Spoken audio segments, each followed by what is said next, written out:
You have read the Bible your whole life.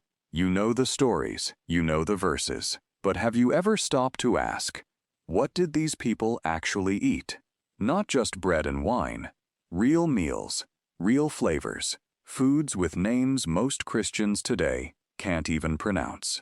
Foods that scientists, archaeologists, and food historians are studying right now, trying to understand exactly how they were made and why they mattered so much. Today, we are going back to the table, the real table, and by the end of this video, you will never read these Bible stories the same way again. For most of us, food in the Bible is just a background detail, a line we skip over on the way to the real part of the story. But every meal in Scripture was real.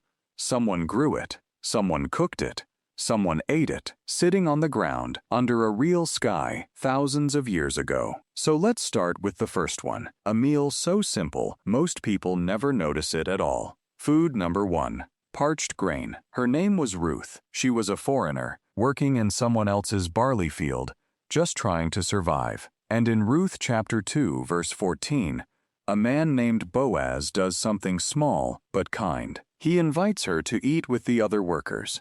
He hands her roasted grain.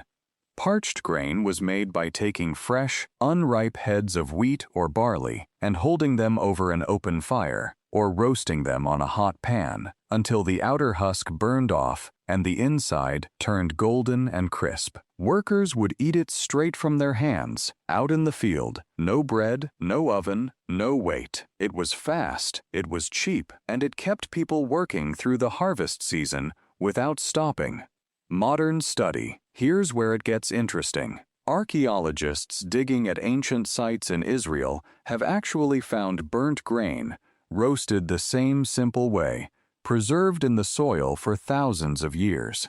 When a grain field caught fire in ancient times, the heat sometimes locked the shape of the grain into the ground, almost like a fossil. Researchers studying these charred remains can tell what people were growing, how they roasted it, and even how their harvest season worked. It's one of the clearest physical connections we have to a meal described in the Bible. Food number 2, boiled kid goat. Genesis chapter 27 verse 9. Rebekah tells her son Jacob to bring 2 young goats so she can cook a meal his father Isaac would love.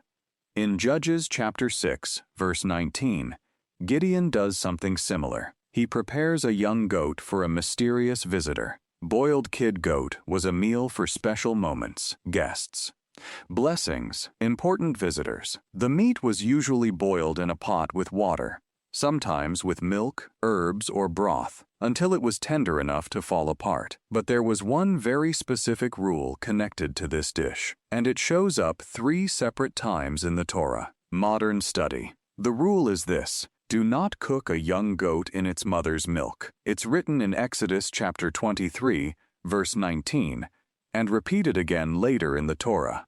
For centuries, scholars have debated exactly why this law exists.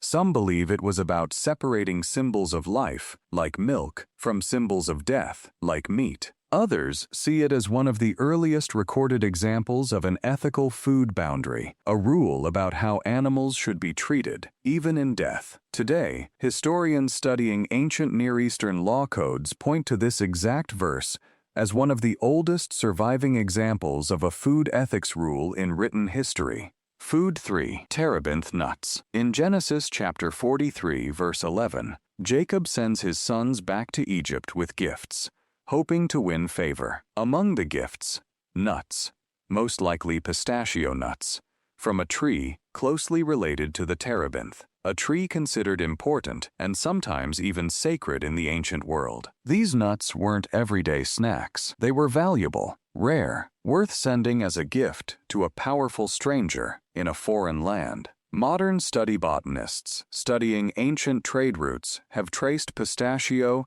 and terebinth trees across the exact regions mentioned in Genesis, from the hill country of Canaan down toward Egypt. Because these nuts don't spoil quickly and travel well, researchers believe they were part of real, functioning trade networks thousands of years before modern shipping ever existed. In other words, this small detail in Genesis lines up with what we now know about how ancient trade actually worked. Food 4. Barley bread. In 2 Kings chapter 4 verse 42, a man brings the prophet Elisha 20 loaves of barley bread.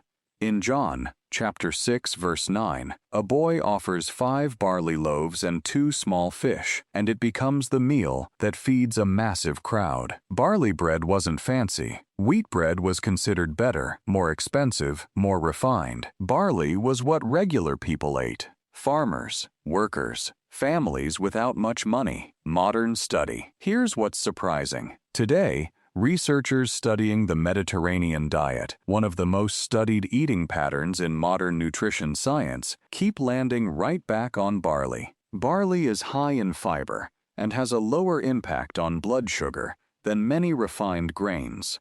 Nutrition researchers have highlighted it in studies on heart health and digestion. The poor man's bread of the Bible turns out to be something modern scientists actively recommend. Food 5. Locusts and wild honey. Matthew chapter 3 verse 4. John the Baptist lived out in the wilderness, and his food was locusts and wild honey. That's not a metaphor. That's not symbolic language. In the ancient Near East, dried and roasted locusts were a real, practical food source, especially for someone living far from farmland. Wild honey came from bees nesting in rocks and trees, found and harvested directly from nature. It sounds extreme to modern ears, but for someone living alone in the desert, it was actually one of the most reliable food sources available. Modern study. Right now, in labs around the world, researchers are studying insects as a serious food source.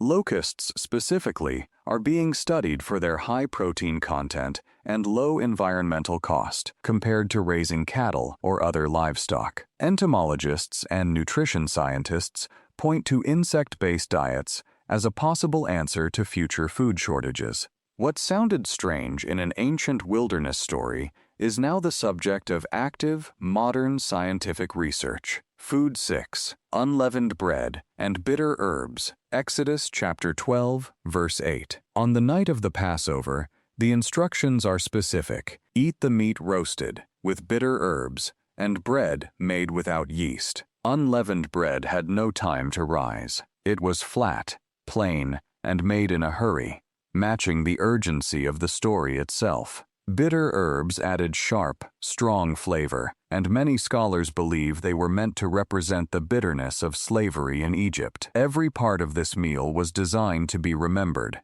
not just eaten. Modern study food historians today work to reconstruct meals like this one using a mix of ancient texts, archaeological findings, and known ingredients from the region. Their goal isn't just curiosity. It's understanding how food and memory were connected in ancient cultures, something historians now recognize as a powerful tool for preserving identity across generations. A few more forgotten foods worth knowing. Lentil stew, the meal Esau traded his birthright for, found in Genesis chapter 25, verse 34. Simple, filling, and cheap to make, which is exactly why it's still studied today as an early example of a practical, plant-based ancient diet. Fitches, mentioned in Isaiah chapter 28, describing how a farmer scatters different seeds across his field. In some Bible translations, this word refers to a type of black seed, similar to nigella. In others, it's translated differently. Botanists, studying ancient farming methods, use this passage as evidence of how carefully ancient farmers planned their crop rotation. Curds and honey, mentioned in Isaiah chapter 7, verse 15.